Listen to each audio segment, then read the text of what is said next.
Hello everyone, আসসালামু আলাইকুম। পূজার সময় যখন আমার সারা বরিশালটা একদম আলোতে ঝকমক করছিল, তখন একদিন মেয়েকে নিয়ে আর ফ্রেন্ডকে নিয়ে বের হয়েছিলাম যে ওকে নিয়ে একটু লাইটিং দেখতে যাব। সো তমাকে বলেছিলাম যে তমা চল আজকে একটু বের হই। তমাও যেহেতু একটু অসুস্থ, আমিও অসুস্থ ছিলাম।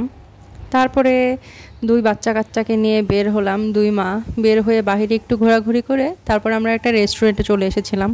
অনেক দিনের ইচ্ছা ছিল, এটা অনেক দিন হয়েছে রেস্টুরেন্টটা দিয়েছিল বরিশালে, বাট তোমার সময় হয় আমার হয় না, আমার হয় তোমার হয় না করে যাওয়া হয় নাই। বরিশালের এই রেস্টুরেন্টটা অনেক বেশি সুন্দর, আর খাবারগুলোর কথা না হয় নাই বললাম, অনেক মজা ছিল। আর এই রেস্টুরেন্টটার নাম ছিল রস্টিক।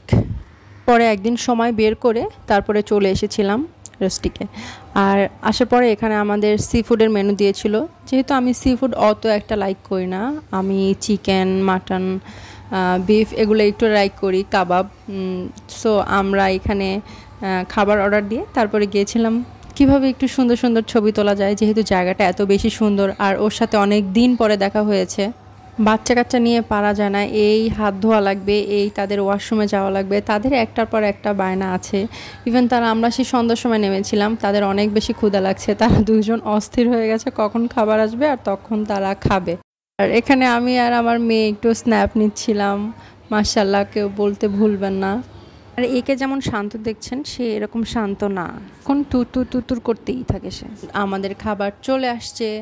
আমরা একটা সেট মেনু নিয়েছিলাম, আর এখানে চিকেন ফ্রাই নিয়েছিলাম, যেহেতু স্বপ্ন অনেক লাইক করে আর আশিয়াও মোটামুটি লাইক করে।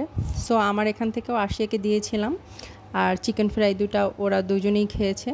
খাবারগুলো এত বেশি মজা ছিল, তমা খাবে করে আমি ওকে বলতেছি দাঁড়া পরে খা, আমি একটু ছবি তুলে নেই। আর দেখেন বাচ্চা দুটাও আমার কথা মতোই বসে আছে, যে তারা খায়নি, আমাকে আগে ছবি তুলতে দিয়েছে। অ্যান্ড দেন আমরা খাওয়া দাওয়া শেষ করে বের হয়ে পড়েছি, বাসায় যাব। আম্মু বারবার ফোন দিচ্ছিল কখন আসবা কখন আসবা। সো এই তো, টাটা, আল্লাহ হাফেজ।